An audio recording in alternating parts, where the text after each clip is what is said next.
Details from last night's town council meeting on this episode of Barnstable Today. It's Friday, September 19th, 2014. I'm Sarah Mannel.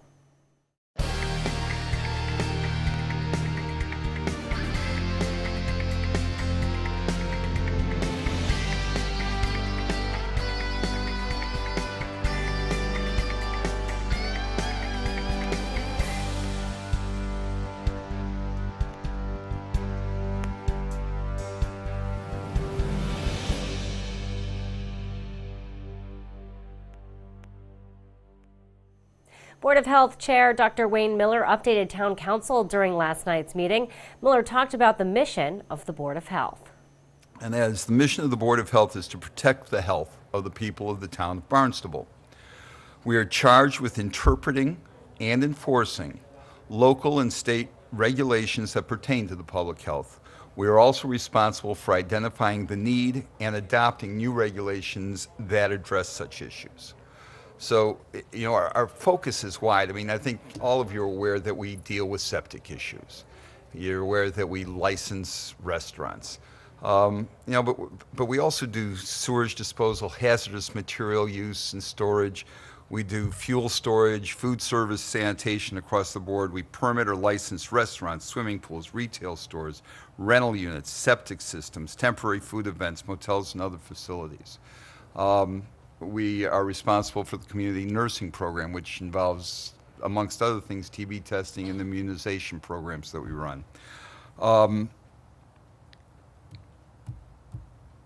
Over the years, I think that we've had a good rapport with Town Council, and I hope that continues. I mean, when there have been issues that are of mutual concern, we've had discussions back and forth. And I think as we go forward in the next six to 12 months, there are a number of issues that will require some further back and forth between the Board of Health and the Town Council. To give you just a little bit of a recap of the kind of things that we do, and specifically in this last year, in terms of septic systems, which seem to be our biggest issue, other than the rental ordinance. Thank you very much. Dr. Miller says the Board of Health also hopes to revise the town's smoking ordinance. And there's three major parts to the revision. First is to increase the age for purchase from 18 to 21. Originally, I was opposed to this. I go back to my roots in the 60s when they were asking us at 18 years of age to serve in Vietnam, that they didn't give us the right to vote. And for that reason, I felt a little uncomfortable about saying to an 18-year-old that he or she couldn't buy cigarettes when we asked him to go to Afghanistan or Iraq. But in the last year, there have been a whole series of medical articles that show that the risk for addiction is tremendously greater in the teenage years than it is in the early 20s. And for a health reason, I think there is a good reason for increasing that age to 21. We're also going to look to include e-cigarettes, the vapor cigarettes, in the definition of smoking so that they would come under all the same regulations.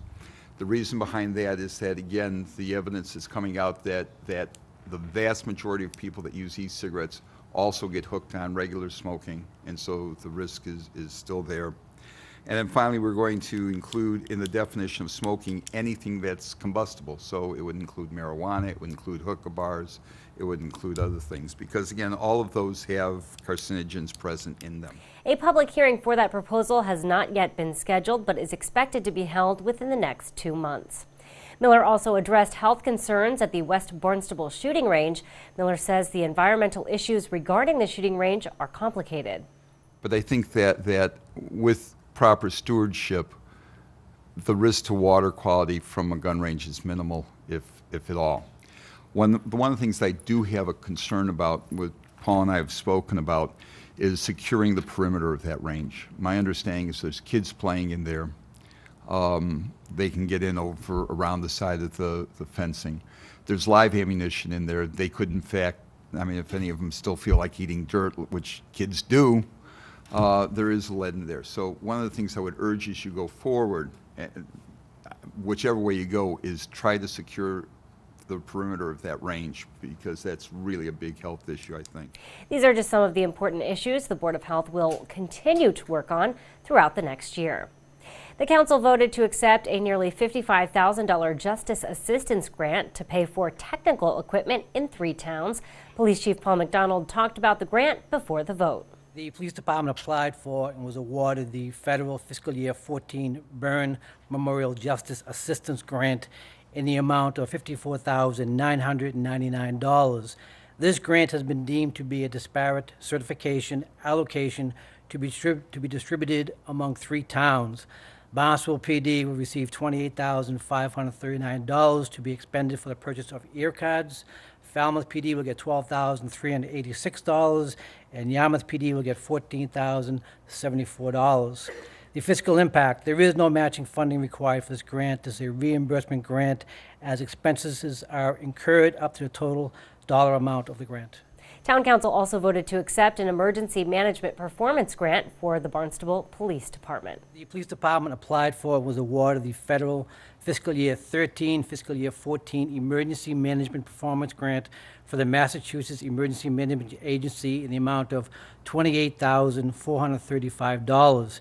The Barnstable Police Department coordinates the emergency management operation for the town of Barnstable, and the chief of police serves as the emergency management director. The grant is made up of 2 parts: fiscal year 13 in the amount of $13,975, and fiscal year 14 in the amount of $14,460. The first part of the grant, which becomes effective with the acceptance of the grant, we utilize for the purchase and upgrade of 6 portable radios and corresponding batteries. The second part of the grant, which commences on October 1st, 2014, will be used to purchase 2 mobile data computers, jack adapters for handheld radios, and high-capacity radio batteries.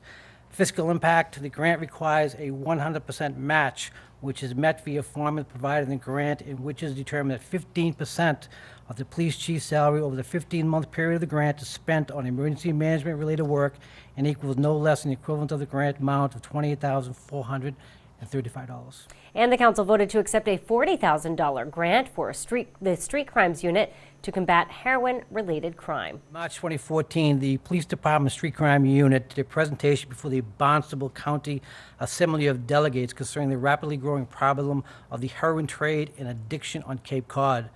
Following the presentation in April 2014, the Barnstable Police Department was requested to send a communication to Senator Trace Murray detailing specific health concerns facing our Cape communities relative to the street-level dealing of heroin and the growing number of overdoses and fatalities associated with this trade.